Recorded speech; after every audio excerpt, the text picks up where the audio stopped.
Hello dear students, कैसे हैं आप सभी। होप्स आप सभी स्वस्थ होंगे, मस्त होंगे, प्रैक्टिस कर रहे होंगे और अपने ड्रीम कॉलेज को अचीव करने का ट्राई कर रहे होंगे। तो आपके इसी प्रैक्टिस सेशन को आगे बढ़ाने में आ गया हूं जयेंद्र मिश्रा और आप सभी का वेलकम करता हूं अपने इस चैनल पे जिसका नाम है एमजे सर फिजिक्स। तो चलिए आइए स्टार्ट करते हैं आपके प्रैक्टिस सेशन को। और आज का चैप्टर है इलेक्ट्रोस्टैटिक्स, टॉपिक है इलेक्ट्रिक फ्लक्स और लेवल रहेगा मॉडरेट। इससे पहले भी हमने इसका एक बेसिक एक्सरसाइज देखा था, तो आइए मॉडरेट लेवल के कुछ क्वेश्चंस करते हैं। तो चलिए बढ़ते हैं क्वेश्चन नंबर 1 की तरफ। क्या है question number 1? The electric flux coming out of one face of cube is 4/ε0। ठीक है, एक क्यूब है, उससे जो फ्लक्स बाहर आ रहा है वो फ्लक्स कितना दिया है आपको? 4/ε0। देखें आगे क्या लिखा है। The charge place at the centre of the cube will be. हमें वो चार्ज बताना है जो क्यूब के अंदर रखा हुआ है, जिसकी वजह से ये फ्लक्स हमें मिल रहा है। तो देखिए जरा, यहां पे बनाते हैं हम एक क्यूब। ये क्यूब हो गया, ठीक है, और क्यूब के अंदर रखा गया है चार्ज, एक मान लीजिए क्यूब। ठीक है, एक चार्ज क्यू रखा गया है। तो हमें ये चार्ज का वैल्यू बताना है कि क्यू का वैल्यू कितना है जिसकी वजह से हमें फ्लक्स इतना मिल रहा है। तो फ्लक्स का फॉर्मूला क्या होता है students? Q in by epsilon nought, यही गॉस लॉ कहता है। ठीक है, Q in by epsilon not, जितना चार्ज अंदर इनक्लोज्ड है डिवाइडेड बाय एप्सिलॉन नॉट। तो फ्लक्स कितना मिल रहा है हमें? 4π/ε0 इज इक्वल टू, ये हमें फ्लक्स गिवन था कि इस चार्ज की वजह से हमें इस क्यूब से फ्लक्स कितना मिल रहा है? 4/ε0। और क्यू इन बाय एप्सिलॉन है, तो क्यू हमें पता ही करना है, डिवाइडेड बाय क्या हो गया? एप्सिलॉन। बट यहां पे देखिए क्या लिखा है, the electric flux coming out of one face, एक फेस की वजह से। तो टोटल फ्लक्स देखिए अगर देखा जाए इसका, तो Q/ε0 होगा, अगर क्यू चार्ज अभी हम मान लेते हैं। बट यहां पे हम मान रहे हैं कि किसी एक फेस का पता करना है, तो एक क्यूब के अंदर कितने फेस होते हैं? 6 फेस होते हैं। तो ये जो टोटल फ्लक्स है वो 6 से डिवाइड कर देंगे, 6 फेसेस से। ये टोटल फ्लक्स क्या होगा? Q/ε0। तो 6 से डिवाइड कर दिया क्योंकि हमें एक फेस का चाहिए था। तो यहां पे क्या मिल गया? Q/6ε0। तो किसी एक फेस का इतना फ्लक्स होगा Q/6ε0। तो ये हो गया। अब ε0 से ε0 कैंसिल, तो चार्ज कितना आ गया हमें? 6 4 जा कितना हो गया? 24 कूलम। ये हो गया हमारा आंसर। ठीक है, तो यहां पे ध्यान से देखिए क्या बोला था, the electric flux coming out one face of cube, cube के एक फेस से कितना मिल रहा है? 4/ε0। तो 4/ε0 फ्लक्स था। तो एक फेस टोटल कितना होता है? अगर चार्ज क्यू है तो फ्लक्स होगा Q/ε0 टोटल फ्लक्स। किसी एक फेस का निकालना है तो 6 फेसेस होते हैं, तो 6 फेस से डिवाइड कर दिया, तो एक फेस का मिल गया Q/6ε0। और फ्लक्स कितना दे रहा था वो? 4/ε0। तो ε0 से ε0 कैंसिल, 6 इधर मल्टीप्लाई हुआ, तो चार्ज का वैल्यू मिला हमें 24 कूलम। ठीक है, तो पॉज करें स्टूडेंट्स, नोट करें, आगे बढ़ते हैं हम क्वेश्चन नंबर 2 की तरफ। तो क्वेश्चन नंबर 2 ये है हमारा, क्या लिखा है? ए charge Q is place at one corner of cube. ठीक है, एक चार्ज क्यू है जो क्यूब के कॉर्नर पे रखा गया है। क्या बोला आगे? The electric flux through any of the 3 faces adjacent to the charge is 0। ठीक है, जो भी साइड्स चार्ज के साथ कनेक्टेड है उनका फ्लक्स तो क्या होगा? 0। The flux through any one of the other 3 faces is. तो क्वेश्चन को ध्यान से समझना है। मैं थोड़ा सा इसको, एक मिनट, मैं थोड़ा सा इसको, इसका साइज थोड़ा सा यहां पे छोटा कर देता हूं इधर। ये आप ध्यान से देखना है, हमें क्यूब्स बनाने हैं। मान लीजिए मैंने यहां पे क्यूब ले लिया, ये क्यूब हो गया, और इस क्यूब के इस कॉर्नर पे रख दिया एक चार्ज क्यूब। ठीक है, फ्लक्स क्या होता है अकॉर्डिंग टू गॉस लॉ?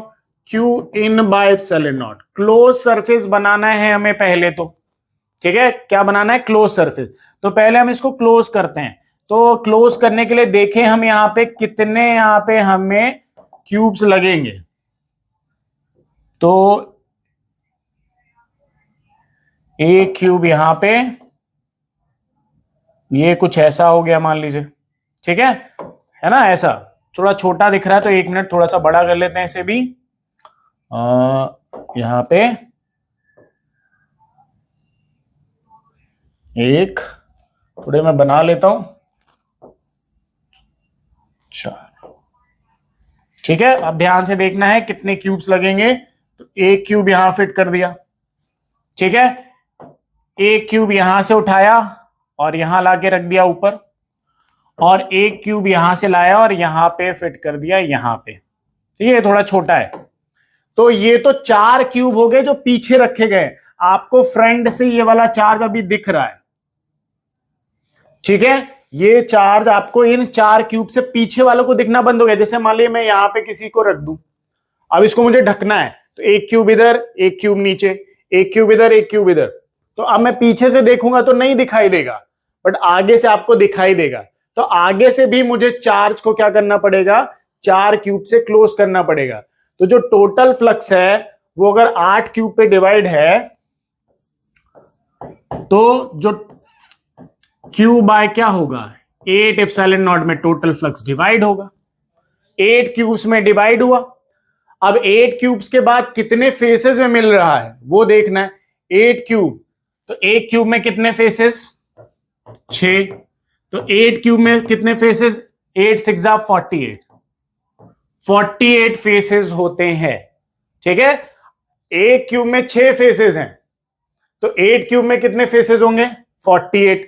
अब यहां पे एक चीज ध्यान से देखनी है, आपको समझना है यहां पे कि अगर मैं यहां पे क्यूब बनाता हूं, ध्यान से देखिएगा इसे, और यहां पे रख देता हूं चार्ज, तो ये जो ऊपर वाला फेस है जो इसके साथ कनेक्ट है, ये लेफ्ट वाला जो फेस इसके साथ कनेक्ट है, और ये जो फ्रंट वाला फेस इसके साथ कनेक्ट है, इनसे हमें इलेक्ट्रिक फील्ड नहीं, सॉरी फ्लक्स नहीं मिलेगा, क्योंकि इलेक्ट्रिक फील्ड लाइंस इनको क्रॉस, इसके एरिया वेक्टर को क्रॉस, सॉरी एरिया को क्रॉस नहीं करेंगी, है ना। यहां पे देखिए ये कॉर्नर है ना, तो ये कॉर्नर जैसे मान लीजिए ये रखा हुआ आपके सामने, ये तो ये एरिया वेक्टर कहां दिख रहा है, सामने। इलेक्ट्रिक फील्ड कैसे जाएंगी, ऐसे, तो 90 डिग्री बन गया। तो फ्लक्स का फॉर्मूला होता क्या है, ई ए कॉस थीटा। तो ई का वैल्यू ई, ए का वैल्यू ए रख लेते हैं। एरिया वेक्टर किधर है, आपकी तरफ, और इलेक्ट्रिक फील्ड इधर है, मान लीजिए कॉर्नर है तो ये ऐसा, तो दोनों के बीच में 90 डिग्री, तो cos 90 का वैल्यू क्या हो जाएगा, 0। तो cos 90 का वैल्यू 0 मतलब ये ऊपर वाला फेस, इधर वाला फेस और इधर वाला फेस, इनसे हमें फ्लक्स नहीं मिलेगा, क्योंकि इलेक्ट्रिक फील्ड इस एरिया को क्रॉस नहीं करेंगी। अब ये जो हर क्यूब के 3 फेसेस और हैं, ये राइट साइड वाला, ये बैक साइड वाला और ये बेस वाला, इन तीनों से हमें फ्लक्स मिलेगा, क्योंकि यहां पे इस चार्ज की इलेक्ट्रिक फील्ड लाइंस 1 2 और ये पीछे 3, इन एरियाज को क्रॉस करेंगे। तो हर क्यूब से कितने फेसेस से क्रॉस हुए, 3 क्रॉसेस, तो 3 क्रॉसेस से हमें फ्लक्स मिला। तो 8 3 जा कितना हो गया, 24 फेसेस से इलेक्ट्रिक फील्ड क्रॉस करेंगी। हर क्यूब से कितने फेस, 3 फेसेस से इलेक्ट्रिक फील्ड लाइंस क्रॉस करेंगी और 3 फेसेस से नहीं करेंगी। तो एक क्यूब से 3, तो 8 क्यूब से कितने फेसेस हुए, 8 3 जा 24। तो 24 टाइम्स ये फ्लक्स क्या होगा, डिवाइड होगा फेसेस में। Therefore flux is equal to क्या हो गया, फ्लक्स क्यू बाय कितना, सॉरी क्यू स्मॉल लेटर्स में है, तो क्यू बाय कितना, 24 एप्सिलॉन नॉट, ये रहेगा हमारा आंसर, ठीक है। एक क्यूब के अंदर रखा जाए तो यहां पे देखेंगे एक क्यूब के कॉर्नर पे रखा गया है, तो 4 क्यूब लगे इधर पीछे वाले के लिए और 4 क्यूब लगेंगे आगे, तो 8 क्यूब से ये क्लोज हो गया। तो टोटल फ्लक्स कितना आया, q by 8 epsilon naught, total flux यही हुआ सारे का। फिर उसके बाद हर क्यूब से तीन साइड से हमें फ्लक्स मिल रहा था और तीन से नहीं मिल रहा था। तो एक क्यूब से तीन फेसेस से मिल रहा है, तो 8 क्यूब में कितने फेसेस हुए? 8 3 सा कितना हुआ? 24 है, होते तो 6 हैं बट हमें तीन से ही फ्लक्स मिल रहा है, तो 8 3 सा कितना हो गया? 24। मतलब पर फेस का फ्लक्स कितना होगा? Q/24 epsilon not. ठीक है, तो आंसर हमारा कौन सा मैच करेगा? Option number D. तो पॉज करें स्टूडेंट्स, नोट करें, हम आगे बढ़ते हैं नेक्स्ट क्वेश्चन की तरफ। क्वेश्चन नंबर 3 क्या लिखा है, पढ़े। क्वेश्चन को ढंग से रीड करना है। If Ex is the field का वैल्यू दिया है 5√x and Ey and Ez is 0, मतलब x एक्सिस की इलेक्ट्रिक फील्ड आपको दी गई है, y एक्सिस और z एक्सिस की इलेक्ट्रिक फील्ड क्या है? 0 है। देन क्या क्या फाइंड करना है? Net flux passing through the cube. आपको नेट फ्लक्स पहले फाइंड करना है, तो चलिए आइए पहले नेट फ्लक्स फाइंड करते हैं। नेट फ्लक्स का फॉर्मूला होगा φ1 प्लस φ2, या फिर इनकमिंग फ्लक्स, जैसे मान लीजिए इलेक्ट्रिक फील्ड ऐसे जाएगी Ex, तो इधर से इलेक्ट्रिक फील्ड आगे गई तो एरिया वेक्टर कहां है? बाहर की तरफ। और एक फेस ये रहा इधर, तो इधर से इलेक्ट्रिक फील्ड इधर बाहर जा रही है और एरिया वेक्टर भी कहां है? बाहर। तो इधर से इनकमिंग फ्लक्स, इधर से बाहर निकल रही इलेक्ट्रिक फील्ड, तो आउटगोइंग फ्लक्स। तो इनकमिंग फ्लक्स को हम φ1 लेंगे, आउटगोइंग फ्लक्स को φ2 लेंगे। चलिए, तो पहले φ1 का वैल्यू फाइंड करते हैं। तो E A cos थीटा, ठीक है। इलेक्ट्रिक फील्ड का वैल्यू कितना? ये रहा 5√x, ठीक है, 5√x, ठीक है। एरिया क्यूब है, तो क्यूब क्या होगा? साइड का स्क्वायर, एरिया ऐसे निकलेगा ना, साइड का स्क्वायर। और कॉस कितने डिग्री? इलेक्ट्रिक फील्ड अंदर की तरफ, एरिया वेक्टर बाहर की तरफ, तो 180 डिग्री। चलिए अब देखिए 5√x, क्यूब कितना दूर है यहां से? x मीटर, x मीटर मतलब 1 मीटर, तो रूट यहां पे रखेंगे 1। साइड कितनी है? साइड कितनी गिवन है? 1 मीटर, तो 1 का क्या हो जाएगा? स्क्वायर। और कॉस 180 डिग्री का वैल्यू क्या होता है स्टूडेंट्स? -1, ठीक है। अब देखिए 1 का स्क्वायर 1, √1 का वैल्यू भी 1, तो 5 इंटू 1 कितना हो गया? 5, और इंटू -1, तो -5 आंसर आ गया। यहाँ पे -5 यूनिट लिख लेते हैं, ये हो गया, ठीक है। -5 यूनिट ये हो गया। अब आगे देखिए, ये तो φ1 आया है, φ2 देखें कितना आ रहा है? φ2 भी वही EA cos थीटा, यही फॉर्मूला रखना है। अब देखिए इलेक्ट्रिक फील्ड वही 5√x, एरिया क्या हो गया? साइड का स्क्वायर, और कॉस कितने डिग्री? वही 180 डिग्री, वही वैल्यूज। और ध्यान से देखना है इस बार, 5√x का वैल्यू देखिए, इस साइड से बाहर, इस फेस से बाहर आ रहा है, तो ये फेस अगर यहां पे, ये वाला फेस, पहला वाला फेस जो था ये 1 मीटर था, तो ये साइड कितनी है? ये साइड भी तो 1 मीटर है। तो ये वाला फेस, ये जो फेस आपको दिख रहा है इधर वाला, ये ओरिजिन से कितने दूर हो गया? 2 मीटर पे। 1 मीटर और 1 मीटर कितना हो गया? 2 मीटर। तो यहां पे क्या आएगा? 2। और क्यूब का साइड 1 ही है, तो 1 का स्क्वायर, और कॉस 180 डिग्री, सॉरी कॉस 180 इस बार नहीं है, कॉस कितनी डिग्री है इस बार? 0 डिग्री है। क्यों? क्योंकि एरिया वेक्टर और इलेक्ट्रिक फील्ड दोनों क्या है? सेम डायरेक्शन में है, तो यहां पे आएगा 0 डिग्री। तो कॉस 0 डिग्री का वैल्यू स्टूडेंट्स क्या हुआ? 1। अब यहां पे देखिए 1 का स्क्वायर 1, 1 इंटू 1 क्या हो जाएगा? 1, तो आंसर कितना आ गया? 5√2 यूनिट हो गया, ये लिख लिया। तो ये हो गए वैल्यूज। अब यहां पे रखें वैल्यूज जरा, तो यहां पे 5√2, सॉरी यहां पे देखिए कितना आया? -5 प्लस 5√2, यही आया। तो इन दोनों में से कॉमन क्या निकल रहा है? ऐसे लिख सकते हैं इसे 5, ठीक है। इसको ऐसे भी लिख सकते हैं 5√2 -5, ऐसे भी लिख सकते हैं। अब इनमें से कॉमन क्या आ रहा है? 5 आ गया कॉमन, तो इन ब्रैकेट में क्या गया, √2 माइनस 1 यूनिट। ये आ गया हमारा फ्लक्स स्टूडेंट, नेट फ्लक्स ये हो गया, ये हो गया। ठीक है, और क्या पूछा, ये हमसे नेट फ्लक्स पूछा था, तो ये नेट फ्लक्स निकल गया। अब देखें, net charge enclosed bye cube, cube का नेट चार्ज कितना है जो इसके अंदर क्लोज्ड है, net charge enclosed bye cube. तो फ्लक्स का फॉर्मूला स्टूडेंट्स आप ये भी पढ़ते हैं गॉस लॉ के अकॉर्डिंग। इसको थोड़ा सा मैं साइड में कर दूं, थोड़ा सा छोटा कर दें इसे यहां से, 1 मिनट।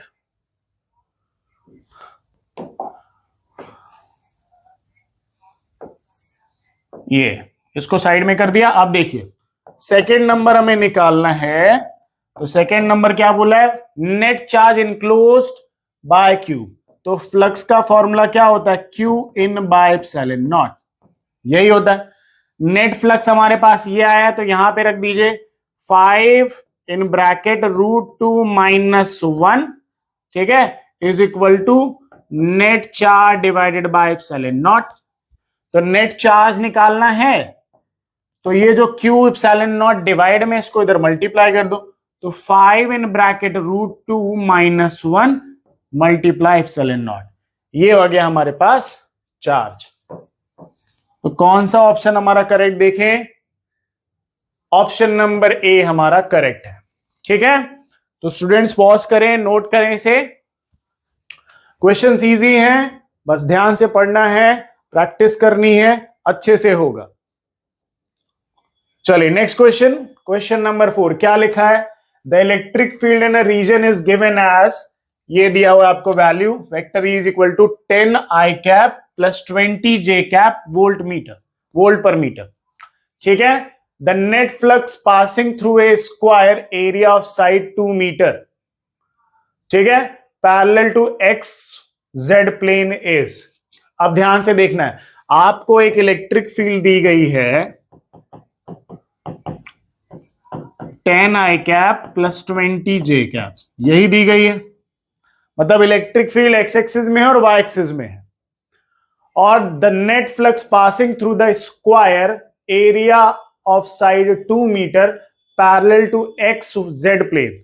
मतलब जो साइड है, जो स्क्वायर है, वो जेड और एक्स प्लेन में है, और इलेक्ट्रिक फील्ड कौन से प्लेन में है, एक्स और वाई प्लेन में, मतलब आगे भी जा रही, साथ में कहां आ रही है, ऊपर, है ना। तो ध्यान से देखना, यहां पे हमें क्या बताना है, फ्लक्स बताना है। तो एरिया ऑफ स्क्वायर क्या होगा, area of square, side square, ठीक है, यही होगा साइड का स्क्वायर।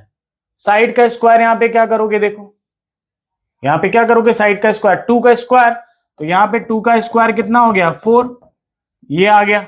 ठीक है, अब ध्यान से देखो, अपने को ये बता रहा है कि इसका एरिया वेक्टर किधर होगा, तो ध्यान से देखना, ये एक्स एक्सिस, ये जेड एक्सिस, है ना, तो एरिया वेक्टर उसके परपेंडिकुलर, मतलब जे कैप की तरफ, ऊपर की तरफ। एरिया वेक्टर स्क्वायर किधर रखा हुआ है, एक्स एक्सिस और जेड एक्सिस में, तो एरिया वेक्टर कहां होगा, उसके परपेंडिकुलर वाई एक्सिस में, तो जे कैप ले लिया। अब हमें फ्लक्स निकालना है, तो फ्लक्स होता है vector E dot vector A, यही हमने पढ़ा हुआ है। वैल्यूज रखें जरा, तो यहां पे 10 I cap plus 20 J cap, ये हो गया डॉट 4 J कैप। ठीक है, अब डॉट प्रोडक्ट करें यहां पे, तो इसका डॉट प्रोडक्ट यहां पे करेंगे, तो 10 I cap dot 4 J cap plus इसको इससे, और इधर 20 J cap dot 4 J cap ना, 4 J कैप।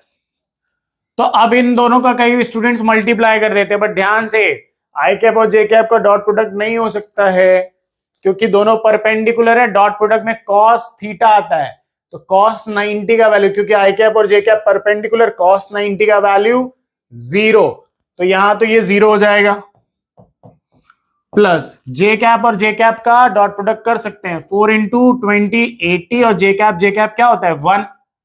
तो आंसर क्या आ गया फ्लक्स, यहां पे 80 वोल्ट मीटर। ये आ गया स्टूडेंट्स हमारे पास फ्लक्स। ठीक है, ये है फ्लक्स हमारे पास। तो हमारा आंसर कौन सा? 80 वोल्ट पर 80 वोल्ट मीटर। ध्यान से, आई कैप और जे कैप का डॉट प्रोडक्ट नहीं हो सकता है, जीरो होता है, क्योंकि दोनों परपेंडिकुलर। फॉर्मूला देखे डॉट प्रोडक्ट में तो कॉस थीटा आता है, तो कॉस 90 का वैल्यू जीरो, मतलब ये पूरा टर्म हो गया जीरो। इन दोनों का डॉट प्रोडक्ट हुआ तो 80। ठीक है, चलिए नेक्स्ट क्वेश्चन की तरफ बढ़ते हैं। आप पॉज करिए, आगे बढ़ते हैं। क्वेश्चन नंबर 5 क्या लिखा है?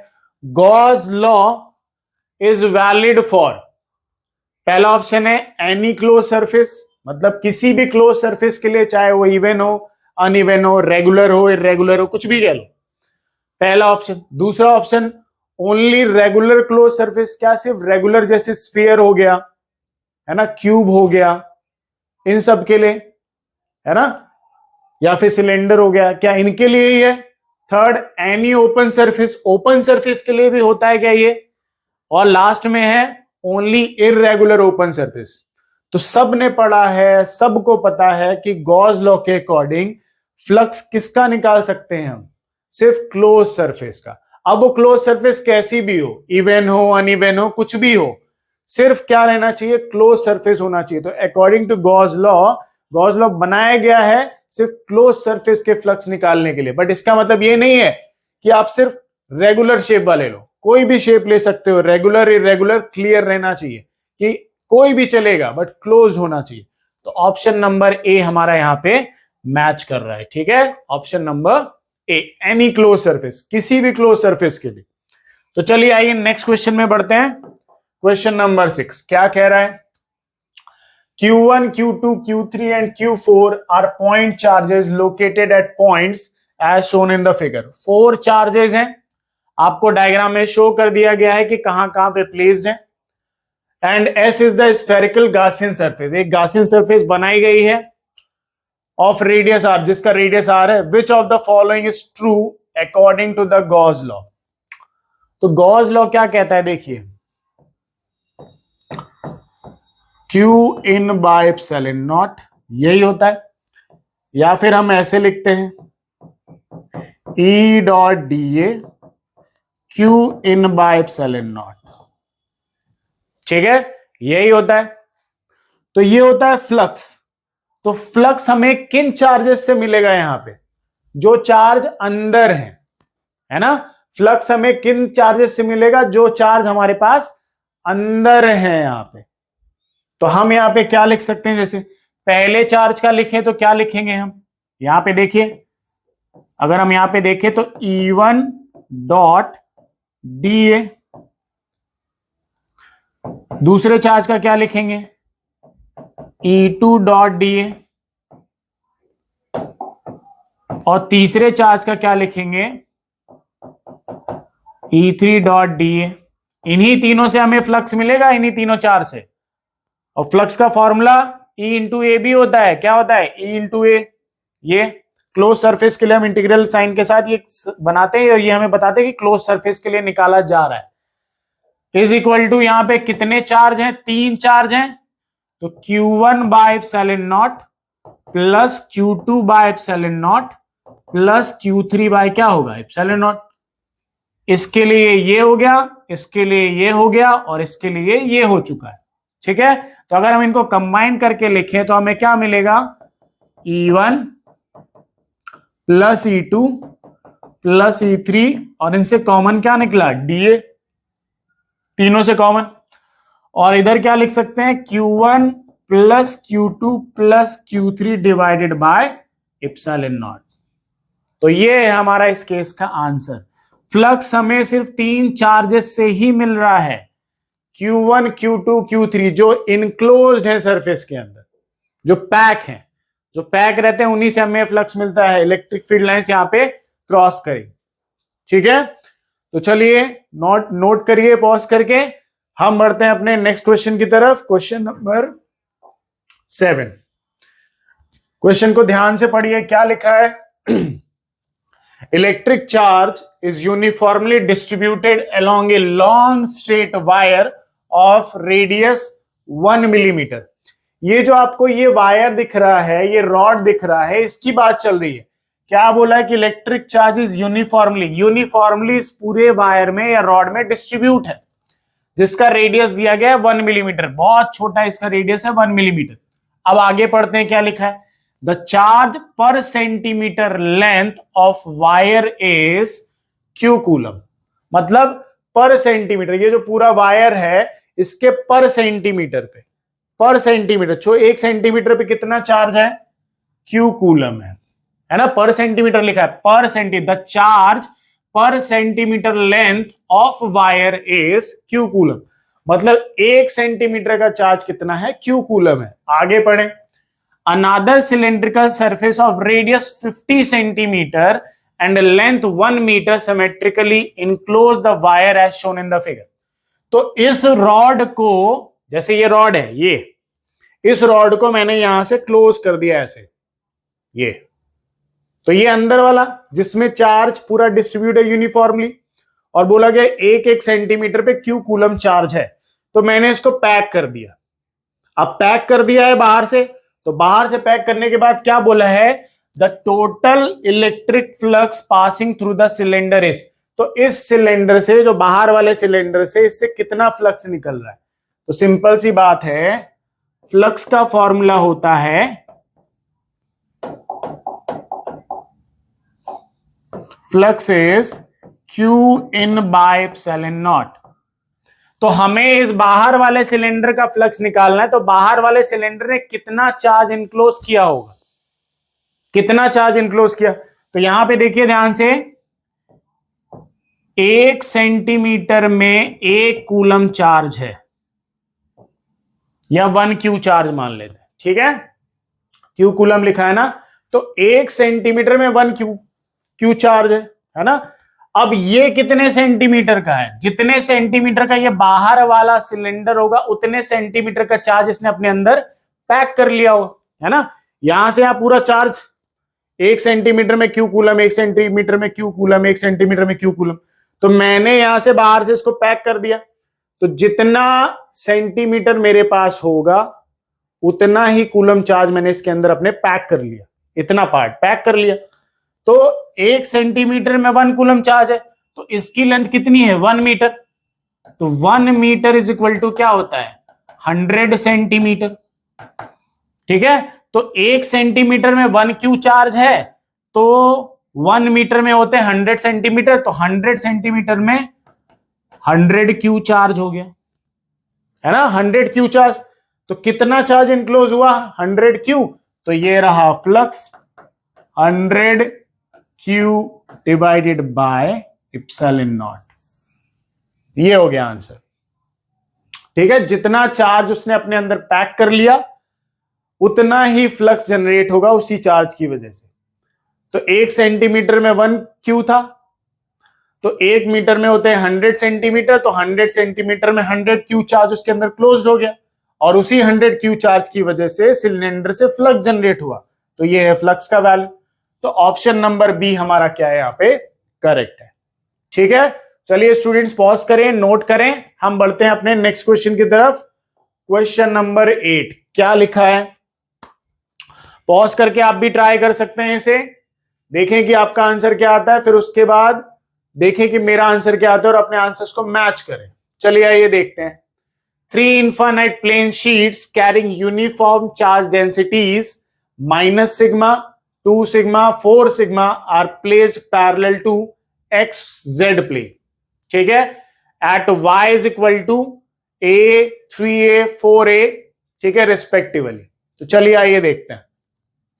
The electric field at point this, इस पॉइंट पे हमें इलेक्ट्रिक फील्ड फाइंड करना है। तो चलिए मैं इसको थोड़ा सा क्या करूं, थोड़ा सा मुझे स्पेस चाहिए, तो मैं इसको थोड़ा सा करता हूं साइड में ऐसे। आपके लिए एक डायग्राम बनाते हैं कि ये है मान लीजिए y एक्सिस, थोड़ा सा और बड़ा कर लेते हैं, और ये है x एक्सिस, और ये x के सामने इधर मान लीजिए z एक्सिस, x ऐसे है ना, तो z एक्सिस इधर, तो ये हो गया एक plane, x axis z axis. ये तो सामने इमेजिनरी आपको समझना है कि इधर कौन सा एक्सिस होगा, z x axis, y axis, और इधर z एक्सिस। तो शीट्स ऐसे रखी गई होंगी, है ना, ये जैसे मेरे पास एक ही है तो शीट्स ऐसे एक के ऊपर एक, 1 2 3, है ना। ये एक्स एक्सिस है, ये कौन सा एक्सिस है, जेड एक्सिस, और वाई एक्सिस कहां है, ऊपर।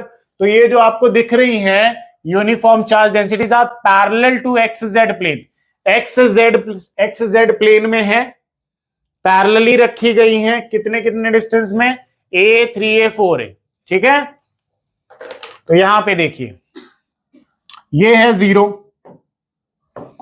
पहली शीट कितने पे, Y पे, A पे मान ली गई, तो यहां पे पहली है, ये A हो गया, ये मान लेते हैं यहां 2A, यहां मान लेते हैं 3A, और यहां मान लेते हैं 4A, Y एक्सिस में दिए गए। तो पहली शीट A पे, दूसरी शीट 3A पे, ये रही ये, और तीसरी शीट कहां है, 4A पे, देखिए जरा 4A पे लिखा गया है, तो ये 4A है, ठीक है। सबकी डेंसिटीज दी गई है, पहली की है माइनस सिग्मा, दूसरे की कितनी है 2 सिग्मा, और तीसरे की है 4 सिग्मा, ये दी गई है। अब आगे क्या बोला, the electric field at point 0 x y z, x दिया है 0, वाई दिया है 2A, तो मतलब यहां पे हमें इलेक्ट्रिक फील्ड फाइंड करनी है, इस पॉइंट P पे मान लेते हैं, पॉइंट P वाई एक्सिस में 2A पे रखा गया है, तो हमें यहीं पे इलेक्ट्रिक फील्ड फाइंड करनी है। तो चलिए आइए देखते हैं। तो आप सभी ने स्टूडेंट्स पढ़ा होगा फॉर्मूला, फॉर्मूला पढ़ा होगा तभी तो सॉल्व होगा, फॉर्मूला नहीं तो कुछ भी नहीं, अधूरा ज्ञान किसी काम का नहीं, और फॉर्मूले के बिना फिजिक्स अधूरी ही है। कंसेप्ट और फॉर्मूले दो चीजें हैं, फॉर कंसेप्ट आता है फॉर्मूले नहीं आते, कुछ नहीं कर सकते, फॉर्मूले आते हैं कंसेप्ट नहीं आता तो भी फिजिक्स कुछ नहीं है, दोनों आते हैं तो ही फिजिक्स हो सकती है। तो शीट के केस में आपको बताया गया होगा फॉर्मूला ऑफ इलेक्ट्रिक फील्ड होता है सिग्मा बाय 2 एप्सिलॉन नॉट। ये फॉर्मूला आपको डिराइव कराया गया होगा आपके क्लासरूम्स में, या बताया गया होगा कि शीट के केस में ये फॉर्मूला होता है, और आपको ये फॉर्मूला याद होगा तभी आप ये क्वेश्चन करें। आप ध्यान से देखें, निगेटिव चार्ज इस शीट में है तो इसकी इलेक्ट्रिक फील्ड खुद की तरफ इधर E1 मान लेते हैं, ठीक है। सेकेंड शीट है पॉजिटिव चार्ज है तो इसकी इलेक्ट्रिक फील्ड इधर E2 है ना, पॉइंट P पे, या फिर इधर बना लेते हैं ऐसे, पॉजिटिव चार्ज की इलेक्ट्रिक फील्ड इधर आउटवर्ड, निगेटिव चार्ज की क्या होती है, चार्ज के टूवर्ड्स होती है, और पॉजिटिव चार्ज की अवे फ्रॉम द चार्ज होती है। तो ये वाली शीट निगेटिव थी तो इसकी इलेक्ट्रिक फील्ड E1 इसी की तरफ हो गई टूवर्ड्स द शीट, और ये पॉजिटिव है, चार्ज डेंसिटी दिख रहा है तो इसकी electric field E2 away from the sheet हो गई, और ऊपर वाली भी आपको क्या दिख रही है, पॉजिटिव डेंसिटी, तो इसकी इलेक्ट्रिक फील्ड भी, तो तीनों का डायरेक्शन सेम है पर तीनों की डेंसिटी क्या है, अलग अलग है। तो यहां पे अगर नेट इलेक्ट्रिक फील्ड देखा जाए तो हम क्या करेंगे, एक minute, E net is equal to क्या होगा, E1 plus E2 plus E3, point P पे तीनों इलेक्ट्रिक फील्ड का डायरेक्शन सेम ही है तो तीनों को प्लस किया, तो पहली लिखेंगे, पहली की डेंसिटी कितनी है सिग्मा, तो sigma bye 2 epsilon not, minus नहीं रखना है, माइनस डायरेक्शन शो कर रहा है यहां पे, ठीक है, प्लस इसकी डेंसिटी कितनी 2 सिग्मा, तो 2 sigma bye 2 epsilon naught, plus इसकी डेंसिटी कितनी है 4 सिग्मा बाय 2 एप्सिलॉन नॉट, तो कितना हो गया, ये 1 2 और 4, तो 4 प्लस 3 कितना हो गया 7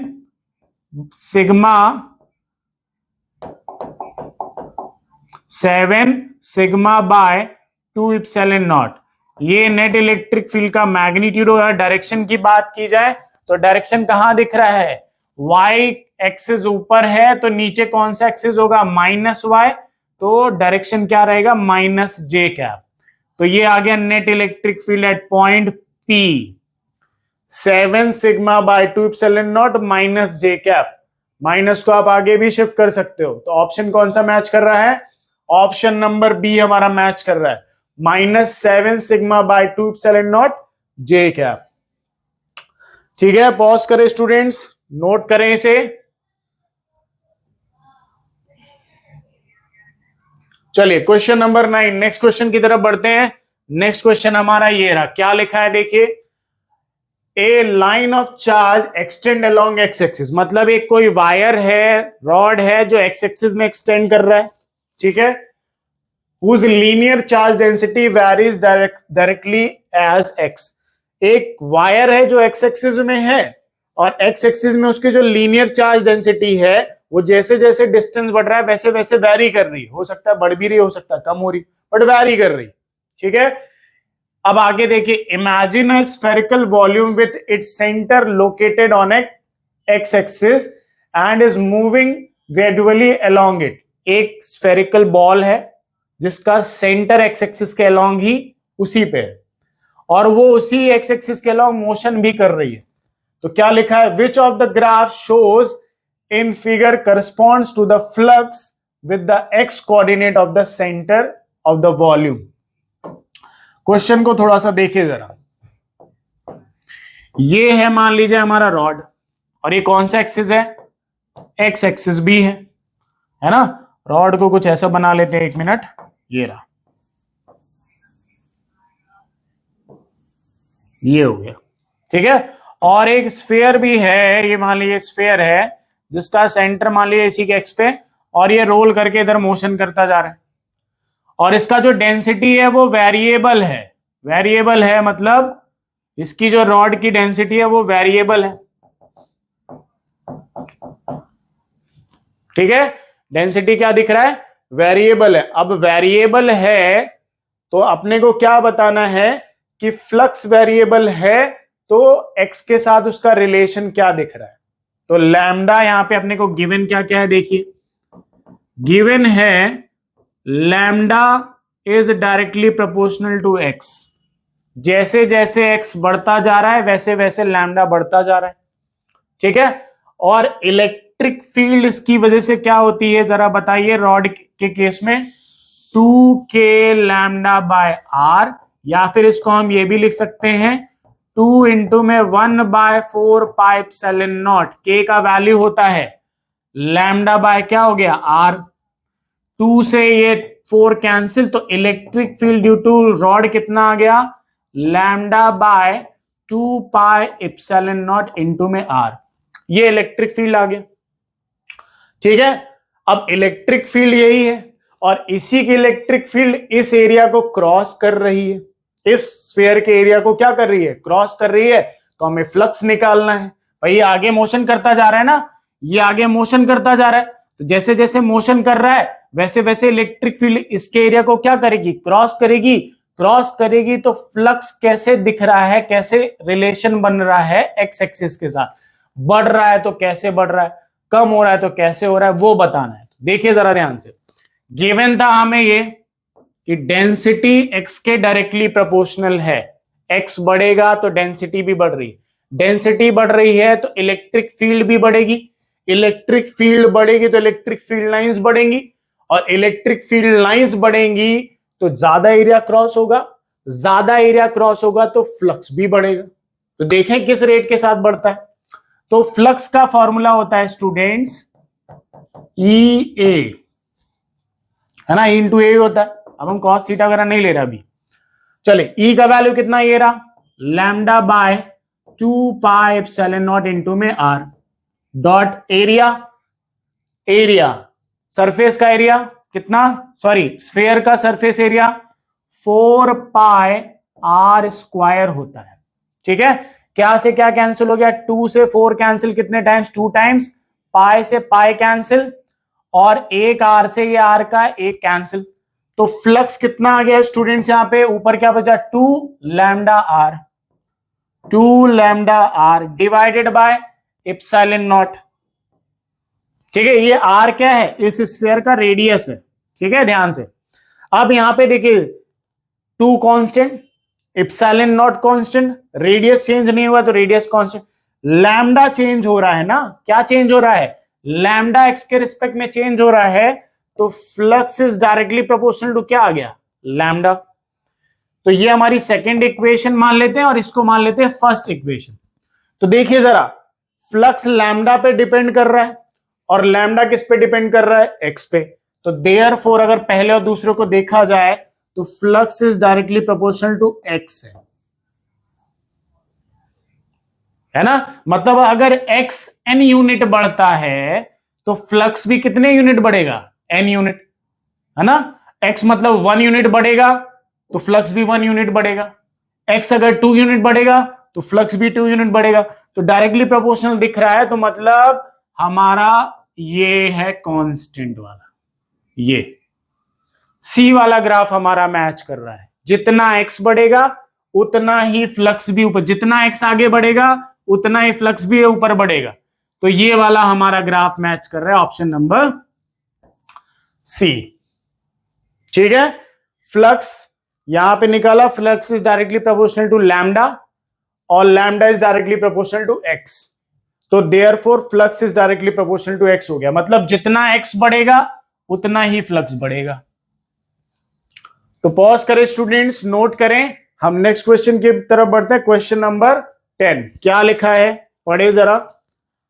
For a spherically symmetrical charge distribution, electric field at a distance r from the center of a sphere is this, where k is constant. What will be the volume charge density at a distance r from the center of a sphere? Question थोड़ा सा समझने वाला है, ध्यान से देखें। एक sphere ले लिया मैंने, ये रहा, ठीक है। इस स्फीयर के सेंटर से आर डिस्टेंस पे मान लेते हैं हम यहां पे, ये यहां पे हमें इलेक्ट्रिक फील्ड बताना है, क्या, sorry, volume charge density. What will be the volume charge density at a distance r from the centre of sphere. इस आर डिस्टेंस पे हमें वॉल्यूम चार्ज डेंसिटी बताना है, ठीक है। तो हम इसका टोटल अंदर चार्ज मान लेते हैं Q, और यहां पे इसको छोटा सा सरफेस ही बना लेते हैं ऐसा, जिसका लेंथ दे दिया dr। कितना दे दिया, dr। इसी का वॉल्यूम चार्ज डेंसिटी हमें फाइंड करना है। तो वॉल्यूम चार्ज डेंसिटी फाइंड करना है तो पहले इलेक्ट्रिक फील्ड से देखते हैं कि चार्ज वगैरह क्या आता है, ठीक है। भाई डेंसिटी का फॉर्मूला dq बाय होगा dv, यही होता है, चार्ज अपॉन वॉल्यूम ही होता है, ठीक है। तो चलिए आइए पहले q का वैल्यू पता करें, फिर डिफरेंशिएट करते हैं। तो इलेक्ट्रिक फील्ड का फॉर्मूला क्या होता है, सबको पता है, 1/4πε0 q बाय आर स्क्वायर, यही होता है इलेक्ट्रिक फील्ड। और इलेक्ट्रिक फील्ड हमें क्वेश्चन में क्या दी है, k आर के पास 7, तो k r power 7 is equal to 1/4πε0 q by क्या हो गया, आर स्क्वायर। तो यहां से हमें q मिलेगा, क्या मिलेगा, q। तो देखिए जरा, क्या से क्या कैंसिल हो रहा है, कुछ कैंसिल तो होता हुआ नहीं दिख रहा है, तो हम इसको ऊपर लेके जाएं तो q हमें यहां से क्या मिला स्टूडेंट्स, 4πε0 ऊपर गया, k r के पावर 2 और r के पावर 7, r पावर 9 हो गया, ठीक है। और कुछ तो नहीं बचा, तो ये हमारा चार्ज आ गया। अब हमें इस छोटे से लेंथ का छोटा सा वॉल्यूम देखें, तो वॉल्यूम क्या होता है, area into length, area into length.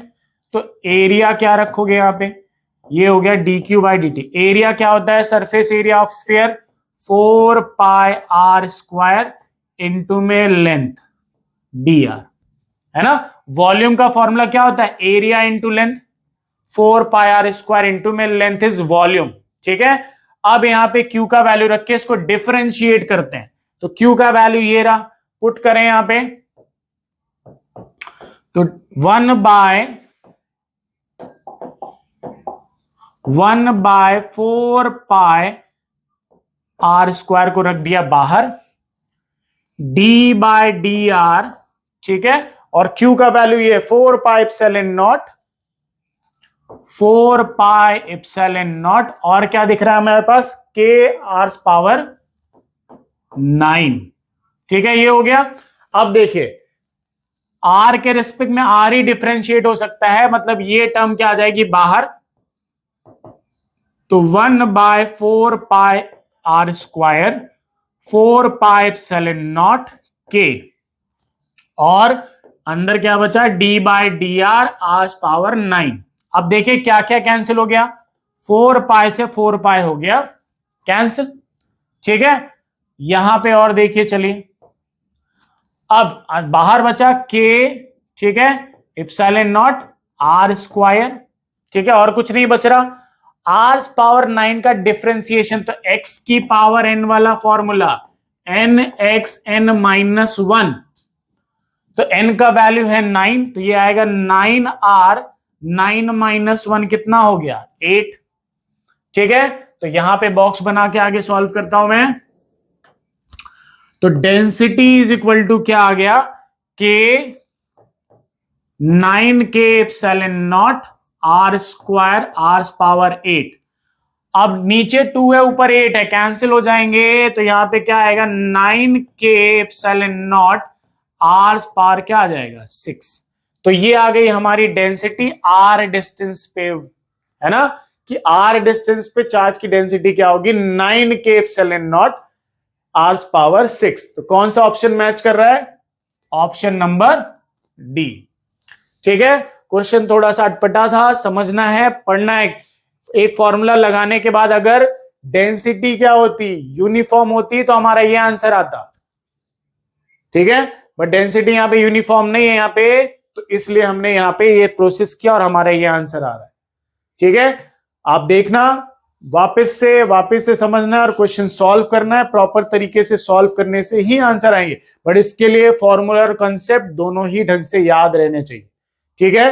तो चलिए पॉज करके नोट करेंगे, और ये रहा आपके लिए होमवर्क क्वेश्चन, ये रहा होमवर्क क्वेश्चन को ट्राई करिए, ट्राई करने के बाद अपने आंसर्स निकालिए, अपने आंसर्स निकालने के बाद मुझे कमेंट्स करिए, कमेंट्स में मैं बताऊंगा कि आपका आंसर सही है या नहीं है। और भी अगर आपको फिजिक्स से रिलेटेड कुछ डाउट्स हैं, कुछ है, तो आप कमेंट्स करिए, मैं आपके कमेंट्स का जवाब दूंगा, ठीक है। प्रैक्टिस करिए, आगे बढ़िए, हिम्मत रखिए, हौसला रखिए और अपने ऊपर भरोसा रखिए। चलिए मिलते हैं नेक्स्ट वीडियो में, आज का वीडियो यहीं पे एंड करते हैं। चलिए, थैंक यू सो मच।